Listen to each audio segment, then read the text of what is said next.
सुप्रभात बच्चों, आप सभी कैसे हैं। आशा है आप सभी अच्छे से होंगे। तो बच्चों, आज हम नया अध्याय शुरू करने जा रहे हैं। हमारा आज का पाठ है होनहार बीरवान की होत चिकने पात।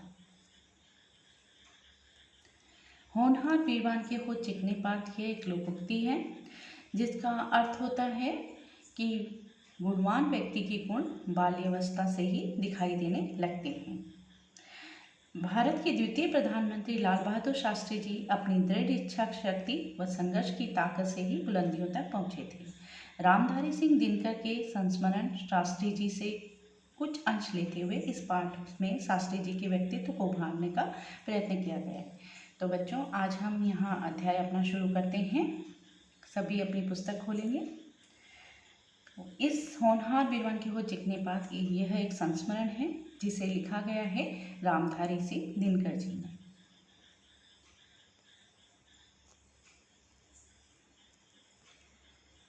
जब लाल बहादुर जी प्रधानमंत्री चुने गए तब कई महीनों तक लोगों में यह कानाफूसी चलती रही कि प्रधानमंत्री तो वे चुन लिए गए हैं, लेकिन मुल्क को वे चला सकेंगे या नहीं, यह अलग बात है। उस समय मैंने एक छोटे से निबंध में यह इशारा किया था कि जो लोग लाल बहादुर जी को दूध और बताशा समझ रहे हैं वे गलती पर हैं। यह वह बकरी है जिसकी टांगे इस्पात की है। विनम्रता और सादगी लाल बहादुर जी के सबसे बड़े गुण हैं, लेकिन वे इतने सीधे नहीं हैं कि लोग उन्हें चकमा दे जाएं, ना इतने विनम्र हैं कि चाहे उन्हें झुका दें। शास्त्री जी ने प्रधानमंत्री की गद्दी पर आकर यह प्रमाणित कर दिया कि इस पद के वे सर्वदा योग्य थे। अपने आखिरी दिनों में उन्होंने दृढ़ता, निर्भीकता, आत्मनिर्भरता, सूझबूझ और बहादुरी के जो चमत्कार दिखाए, उन्हें देखकर तो यही कहने को मन के चाहता है कि भारत के सभी प्रधानमंत्री अगर लाल बहादुर जी के समान हो जाएं तो सिर्फ 25 वर्षों में ये देश संसार का अग्रणी देश हो सकता है। तो यहाँ पे बच्चों, लाल बहादुर शास्त्री जी जब देश के प्रधानमंत्री चुने गए तो लोगों ने कहा एक गांव का मामूली सा लड़का जो एक गांव से आया हुआ है वह इस देश को, इस मुल्क को कैसे चला सकेगा। तो इसके लिए सब एक दूसरे के कानाफूसी कर रहे थे, यानी एक दूसरे से बातें करना शुरू कर दिया लोगों ने। लेकिन लाल बहादुर शास्त्री जी इतने सक्षम थे कि उनके हर एक कार्य को धीरे धीरे लोगों ने जानना शुरू किया। उन्होंने उनके अंदर जो क्षमता थी वह क्या थी? विनम्रता, सादगी और निर्भीकता, आत्मनिर्भरता, सूझबूझ, बहादुरी, ये सारे गुण एक प्रधानमंत्री में होना चाहिए थे। और वो सारे गुण किसके अंदर थे? लाल बहादुर शास्त्री जी के अंदर। और इन्हीं गुणों के कारण वे एक बहुत ही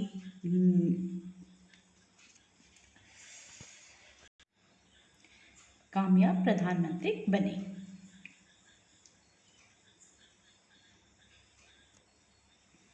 शास्त्री जी लगभग देहाती आदमी थे। देहाती का मतलब है बच्चों कि गांव के, ठीक है, गांव में रहने वाले एक सीधे साधे आदमी थे। लेकिन देहाती वे उस अर्थ में थे जिस अर्थ में ऋषि देहाती होता है। जैसे ऋषि क्या होता है? जंगलों में रहता है और जंगलों में रहने के साथ वो उसका अपना कोई ठौर ठिकाना नहीं होता है, ठीक है। तो वो जंगल को ही अपना घर और झोपड़ी बना करके रहने लगता है। तो इसी प्रकार जिस प्रकार आपने रामायण देखी है अभी, तो वशिष्ठ ऋषि होते थे, ठीक है। वशिष्ठ ऋषि कहाँ रहते थे? जंगल में रहते थे। लेकिन वह अयोध्या उन पर डिपेंड थी, सारी अयोध्या के अधीन, उनके ऊपर अधीन थी। कैसे कि वह क्या कहते, लव कुश को शिक्षा देने के साथ साथ जो भी राजकीय कार्य होते थे वह उनके द्वारा संपन्न किए जाते थे और उनका परामर्श ही सर्वोपरि माना जाता था। इसी प्रकार चाणक्य जो होते थे, चाणक्य वो मौर्य साम्राज्य के भाग्य विधायक माने जाते थे, ठीक है। तो वो क्या करते थे? उनके अधीन में ही चंद्रगुप्त मौर्य ने शासन किया था। तो इसलिए शास्त्री जी कहती वशिष्ठ ऋषि थे, जंगल में रहते थे, मगर सारी अयोध्या उनके अधीन थी। उसी प्रकार चाणक्य मौर्य साम्राज्य के भाग्य विधायक थे, मगर खुद उनकी झोपड़ी पर लौकी की लता फूलती थी। अर्थात उन्हें अपने रहन सहन या अपने खान पान से कोई सरोकार नहीं होता था। उन्हें किस बात से पता रहता था कि राजा को किस नीति से कार्य करना है अपने राज्य को सकुशल चलाने के लिए। शास्त्री जी भी 30 वर्षों तक राजनीति में रहे। तो 30 वर्षों तक वो राजनीति में किस प्रकार रहे, क्योंकि उनके सादा जीवन जीते थे और उनके विचारों में एक उच्चता थी, जो उच्च विचार वो लेते थे, ठीक है। मगर अपना घर वे कहीं भी खड़ा नहीं कर सके। एक प्रधानमंत्री होते हुए भी वह अपने लिए कोई पक्का मकान कभी भी नहीं बनाया उन्होंने। और इसी प्रकार जिस प्रकार ऋषि रहते थे कि उन्हें अपना मकान से या अपने खान पान से कोई सरोकार नहीं होता था, इसी प्रकार शास्त्री जी भी एक सादा जीवन व्यतीत करने वाले एक साधारण से व्यक्ति होते माने गए थे। उपयुक्त विचार रामधारी सिंह दिनकर के संस्मरण शास्त्री जी से हैं। शास्त्री जी के व्यक्तित्व पर होनहार वीरवान के हो चिकने पर लोकोक्ति बिल्कुल खरी उतरती है। बचपन में उन्हें नन्हे के नाम से पुकारा जाता था। बचपन में उनका नाम क्या था? नन्हे। छोटी उम्र में ही उनके पिता की मृत्यु हो गई थी। तब उनकी माँ ने उन्हें लेकर मौसी के यहाँ आ गई थी, ठीक है। एक दिन की बात है, नन्हे अपने दोस्तों के साथ खेल रहा था। खेलते खेलते ही बच्चे फुलवारी में जा घुसे। फुलवारी यानी एक गार्डन में, एक उद्यान में जा घुसे और फूलों को तोड़ने लगे, ठीक है। फूलों को तोड़ने लगे। इतने में क्या हुआ कि इतने में एक माली आ गया। माली आ गया, बस फिर क्या था, माली को देखते ही सारे बच्चे सिर पर पैर रखकर भाग गए, पर उन्हें माली की पकड़ में आ गया। अब उसमें क्या, नन्हे जो था वो माली की पकड़ में आ गया। माली ने आओ देखा ना ताओ, माली ने क्या करा, ना इधर देखा ना उधर, और नन्हे को ताबड़तोड़ मारना शुरू कर दिया। माली की पकड़ में जब नन्हे आ गए तो माली को गुस्सा उन्होंने नन्हे पे उतार दिया। उन्होंने जोर जोर से उन्हें चांटे मारने शुरू कर दी। नन्हे माली की मार से घबरा गया और रोते रोते बोला, माली भैया मेरे पिताजी नहीं हैं क्या, इसीलिए तुम मुझे इतनी बुरी तरह मार रहे हो? इतना सुनते ही माली का दिल भर आ गया। उसे नन्हे पर दया आ गई। उसने नन्हे को समझाया कि बेटे, अगर तुम्हारे पिता नहीं हैं तब तो तुम्हें बिल्कुल शरारत नहीं करनी चाहिए, बल्कि अच्छी आदतों को सीखना चाहिए ताकि तुम अपनी माँ का सहारा बन सको। माली की यह बात नन्हे को छू गई। माली ने ऐसा कहते ही नन्हे को ये बात बहुत अच्छी लगी कि माली ने उनको ये कहा कि अगर उनके पिता नहीं हैं तो उन्हें अपनी बूढ़ी माँ का सहारा बनना चाहिए। उसने शरारती करना छोड़ दिया, पढ़ाई में मन लगाने लगा और इस प्रकार वह एक अपने व्यवहार को सुधारने लगे। नन्हे का जन्म 2 अक्टूबर 1904 को मुगल सराय के गरीब परिवार में हुआ। इनके पिता का नाम शारदा प्रसाद वर्मा और माता का नाम राम दुलारी देवी था। माता पिता ने इनका नाम लाल बहादुर रखा। पिता वाराणसी की एक पाठशाला में अध्यापक थे। तनख्वाह बहुत कम थी और मुश्किल से गुजारा होता था। 1.5 साल की उम्र में ही पिता का साया उन पर से उठ गया। पिता की मृत्यु के बाद तो परेशानियों का पहाड़ ही उन पर टूट पड़ा। रिश्तेदारों की कृपा से माँ बेटे का गुजारा होता था।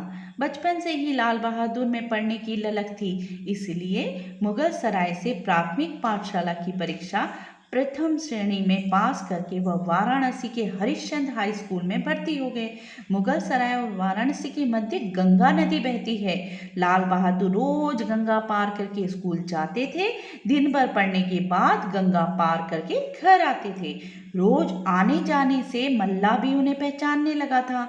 एक दिन स्कूल से वापस वह गंगा के घाट पर तो आए, पर नाव पर नहीं चढ़े। मल्ला ने उनसे पूछा, क्या बात है भैया, आज घर नहीं जाना क्या?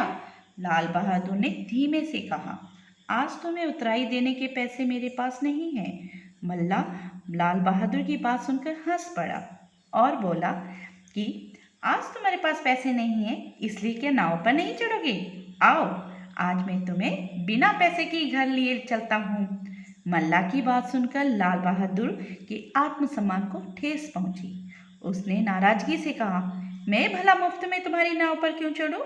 मल्ला उनकी यह बात सुनकर दंग रह गया और फिर खुश होकर बोला, तुम तो सचमुच बड़े अच्छे लड़के हो। मुझे जानकर बड़ी खुशी हुई कि तुम मुफ्त में सवारी नहीं करना चाहते। ठीक है, तुम मुफ्त में मत करो, चलो मैं तुमसे पैसे बाद में ले लूँगा। यह उतराई उधार रही तुम पर। लाल बहादुर ने उधार लेने से भी इनकार कर दिया और नदी तैरकर पार की। जब लाल बहादुर घर पहुँचे तो माँ ने कपड़े गीले देख चौंक कर पूछा, तेरे कपड़े कैसे भीग गए रे नन्हे? लाल बहादुर ने माँ को सारी बात बताकर कहा, सोचो भला माँ, मल्ला भी तो आखिर गरीब आदमी है ना, मेहनत मजदूरी करके किसी तरह अपना और अपने परिवार का पेट पालता है। उसकी नाव पर मुफ्त में आना तो बुरा काम है ना। माँ, रही बात उधारी की, तो वह तो गंदी आदत है, इससे जितना बच सको बचना चाहिए। फिर जरा सी बात के लिए किसी का एहसान क्या लेना। माँ ने खुश होकर बेटे को छाती से लगा लिया, उसके सिर पर हाथ फेरते हुए कहा कि जो अच्छे विचार रखता है वह एक दिन अवश्य तरक्की करता है। मुझे विश्वास है तुम एक दिन जरूर बड़े आदमी बनोगी। माँ की भविष्यवाणी सच हुई। यही नन्हे आगे चलकर भारत के दूसरे प्रधानमंत्री बने। सादा जीवन उच्च विचार को ही अपने जीवन की विचारधारा माना और देश की सेवा की। तो बच्चों, आज आपने हमारे देश के दूसरे प्रधानमंत्री लाल बहादुर शास्त्री जी के जीवन के बारे में जाना। कैसे वो नन्हे से लड़के के रूप में अपने जीवन में कैसे आगे बढ़े, माँ के दिए संस्कार को आगे लेते हुए एक सादा जीवन और उच्च विचार की भावना को साथ में लेते हुए हमारे देश के द्वितीय प्रधानमंत्री बने। तो ऐसे द्वितीय प्रधानमंत्री लाल बहादुर शास्त्री जी को सत सत नमन। तो बच्चों, आज हमारा अध्याय यहीं समाप्त होता है।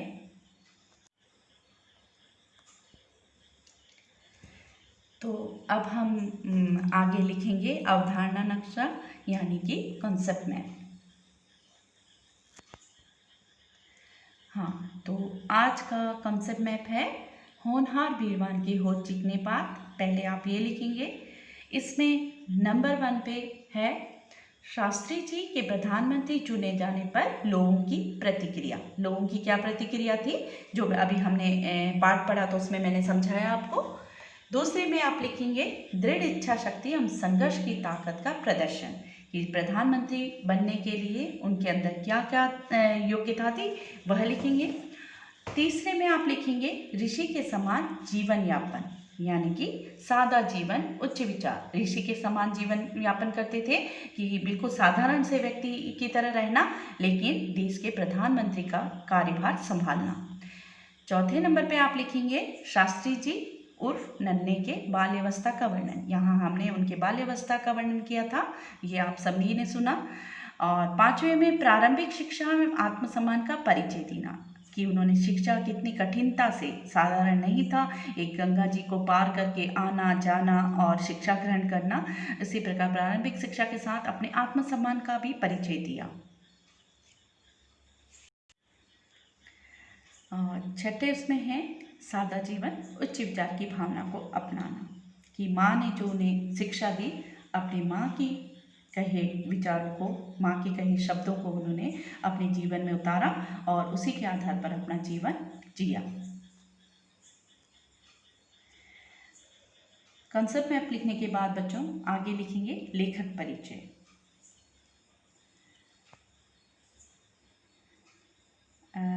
होनहार वीरवान के हो चिकने पात, इसके लेखक हैं श्री रामधारी सिंह दिनकर जी, जिनका जीवन परिचय इस प्रकार है। रामधारी सिंह दिनकर का जन्म 23 सितंबर 1908 में बिहार के सिमरिया नामक स्थान में हुआ।